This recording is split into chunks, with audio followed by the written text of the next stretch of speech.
Ich bin wieder zurück in St. Moritz. Das zweite Höhentrainingslager der Saison steht an. Und ja, ich habe ein bisschen mit mir gehadert, wieder hier hochzukommen, weil das einfach vor ein paar Wochen hier mit der Krankheit geendet ist und es einfach noch so viel Schnee lag. Von daher musste mich der Philipp ein bisschen überreden. Aber es ist jetzt gut, wieder hier oben zu sein. Ich habe auch das Gefühl, dass die Adaptionsphase ein bisschen schneller gerade abläuft, einfach weil das erste Camp dann doch noch nicht so lange her ist. Das fühlt sich gut an und es liegt noch viel Schnee. Es ist immer noch nicht wirklich Frühling, aber ich habe jetzt schon ein paar ganz gute Trainingseinheiten abgehakt und habe das Gefühl, dass ich auch vom Kopf jetzt irgendwie da bin, mich drauf einlassen kann und bereit bin, das Beste rauszuholen.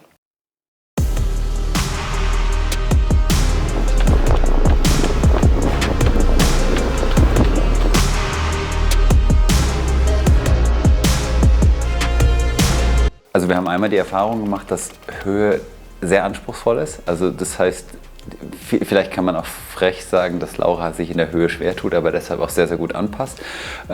Und der Teil ist, dass wir die Erfahrung gemacht haben, dass wenn man zu lange in der Höhe ist, dass die Regeneration nicht optimal ist. Und jetzt kam bei Laura die Erkältung dazu.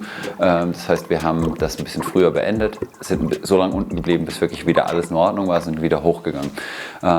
Und es war von vornherein geplant, dass wir wirklich runterkommen. 8 Tage und dann nochmal hochgehen. Das heißt, wir wollen die Gesamtzeit in der Höhe verbessern oder verlängern und auf der anderen Seite die Regeneration zu Hause sicherstellen. Das hat sehr, sehr gut geklappt und dann gibt es noch so Nebeneffekte wie Laura hat inzwischen einen ganzen Haufen Verpflichtungen oder auch coole Termine, die sie wahrnehmen darf und die haben wir auch in die Woche reingelegt. Das heißt, dann war sie wirklich in Deutschland vor Ort, konnte Partnertermine, Sachen wahrnehmen und jetzt ist sie wieder voll fokussiert hier oben. Ja, hier oben, das Training ist nicht uneingeschränkt möglich. Also was super funktioniert, ist das Schwimmen, keine Frage. Das Laufen ist herausfordernd hier und da, einfach weil natürlich noch Schnee liegt oder auch noch Eisplatten auf den Wegen sind und deswegen bin ich da tatsächlich auch vorsichtig. Das Laufen aktuell ist ein Mix aus Laufband, lockeren Läufen, die ich schon natürlich auch draußen mache, einfach weil ich an die frische Luft möchte und in die Natur. Aber da wirklich ganz vorsichtig, sage ich mal, dem Untergrund angepasst und deshalb unter anderem auch die Fahrten nach Italien, um da eben vor allem auf der Bahn laufen zu können. Die Bahn hier oben ist einfach noch mit irgendwie 1,50 Meter Schnee bedeckt. Ja, ich würde sagen, das ist gerade noch ein bisschen ein Kompromiss. Normalerweise sind natürlich vor allem die Laufwege hier oben ein Traum. Das ist noch eingeschränkt. Direkt am Anfang sind wir wieder nach Italien runter, nach Chiavenna und da unten ist halt einfach Frühling. Es ist wunderschön, es ist schon warm und ja, das ist die Sonne auf der Haut zu spüren, vor allem wenn man da jetzt schon kurz laufen kann, zum Beispiel auf der Bahn. Das macht halt immer mit mir, dass ich einfach so einen extra Energiekick bekomme und das ist irgendwie ein cooler Kontrast auch, das Training da unten zu haben, das zu genießen, diese Wärme und dann im Idealfall, wenn es trocken ist, eben auch mit dem Fahrrad den Maloja-Pass wieder hochzufahren nach St. Moritz. Und es ist einfach schon ein spezielles Gefühl, wenn man wirklich unten quasi in fast Sommer startet und eigentlich kurz fahren könnte und sich dann Höhenmeter für Höhenmeter hocharbeitet. Plötzlich liegt wieder der Schnee neben der Straße und ich weiß einfach, oben erwartet mich halt noch Eis und Schnee. Und ja, irgendwie ist es immer so ein kleines Abenteuer. Irgendwie fühlt es sich episch an und ist auf jeden Fall was Besonderes. Ich denke, dass die Saisonvorbereitung oder den Weg, den wir beschlossen haben zu gehen, ein Weg ist, weil wir gesehen haben, dass das Jahr so lange geht. Also wenn wir anschauen, dass das Rennen im Oman wirklich sehr, sehr, sehr spät im Jahr liegt, dass die Herausforderungen einfach riesig sind. Wir haben einmal ein super schnell entwickelndes Feld oder Felder. Das heißt, die Endzeiten werden schneller, aber auch die im Rennen gestellten Anforderungen an die Athleten, also wie die Anforderungen, die an die Athletinnen gehen, zum Beispiel unrhythmisch Rennen zu bestreiten, die werden höher und ich glaube, dass es deshalb wichtig ist, sich wirklich zurückzuziehen, seine Vorbereitung zu machen, die auch über eine relevant lange Zeitspanne zu machen, um dann rausgehen zu können und Rennen zu machen. Auch wenn Laura jetzt zum Beispiel schon fast ungeduldig ist, das gerne machen würde, das kann ich auch sehr gut nachvollziehen. Und es ist ja auch nicht so, dass man im Camp jetzt irgendwie eine schlechtere Form hat oder so. Und es geht eher darum, wirklich Zeit, sich zurückzuziehen, in dieser Zeit Veränderung zu schaffen, um dann rausgehen zu können und Rennen zu bestreiten. Und genau das versuchen wir zu tun. Wir tun das so gut, wie wir es eben können und schauen, für was das dann international reicht.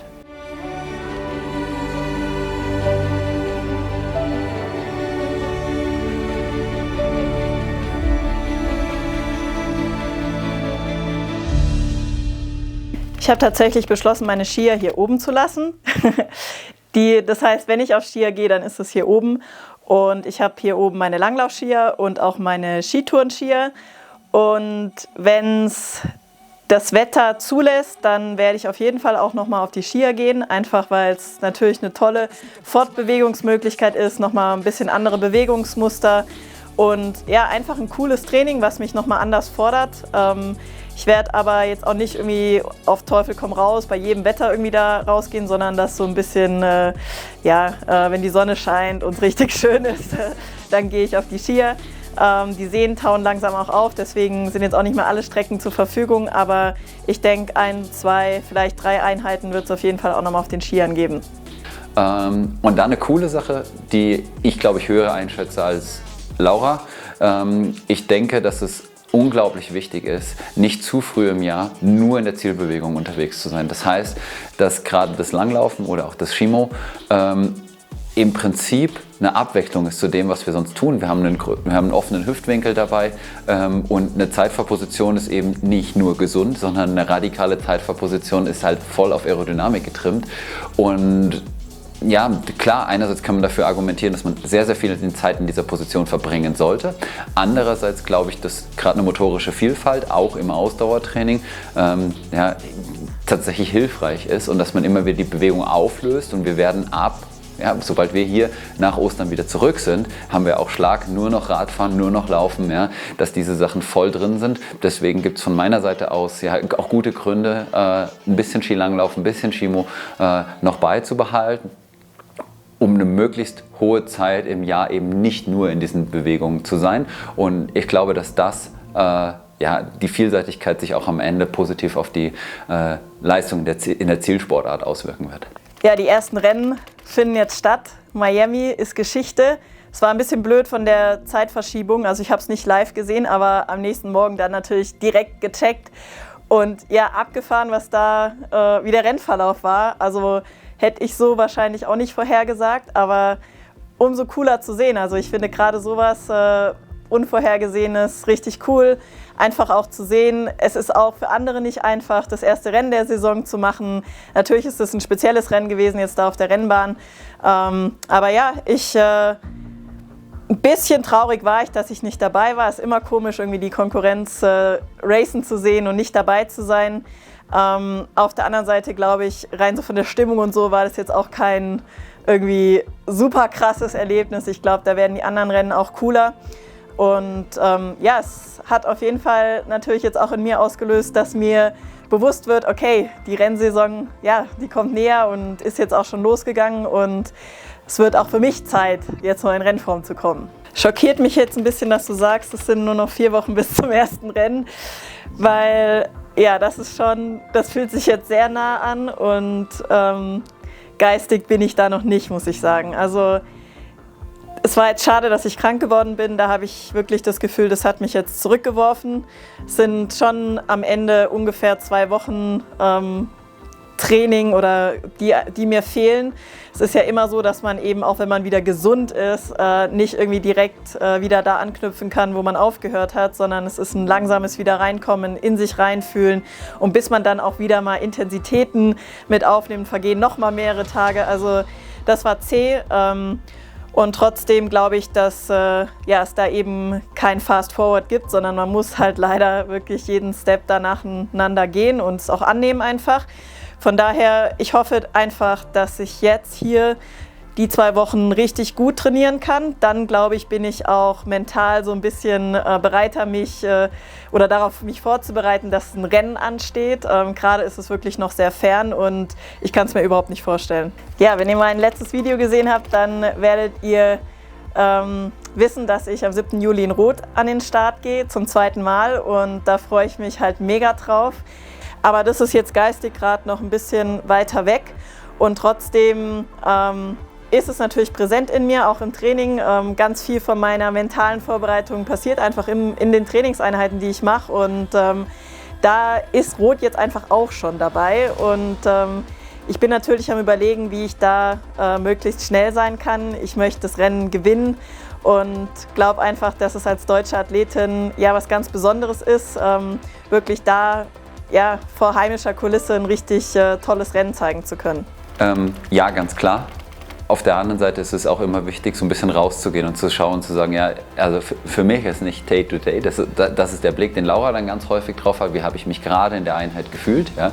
Das nehme ich natürlich auch immer mit in meine Planung der nächsten Tage, das ist ganz wichtig, aber für mich ist immer der große Blick drauf, also wie haben zum Beispiel die letzten 8 Wochen funktioniert in der Mechanik, die wir aufgesetzt haben? Haben wir die Ziele erreicht? Ja? Und da arbeiten wir in der Langfristigkeit dran. Und das ist mir ganz, ganz wichtig und da sind wir on track für die Saison.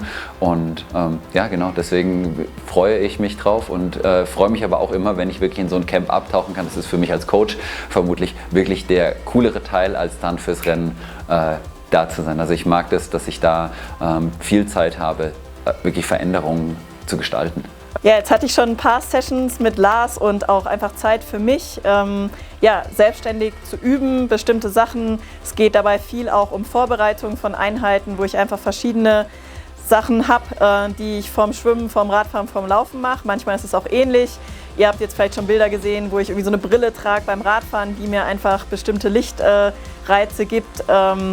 Dann geht es ganz viel bei mir darum, auch meine linke Körperhälfte mehr zu spüren. Da mache ich bestimmte Reibungen und Aktivierungsübungen. Und ja, ich denke, dass ich das schon spüre, dass ich einfach mehr aus meinen Einheiten rausholen kann, weil ich quasi voraktivierter, präsenter bin und jetzt gerade in Bezug auf meine Schwächen eben auch meine linke Seite besser spüre.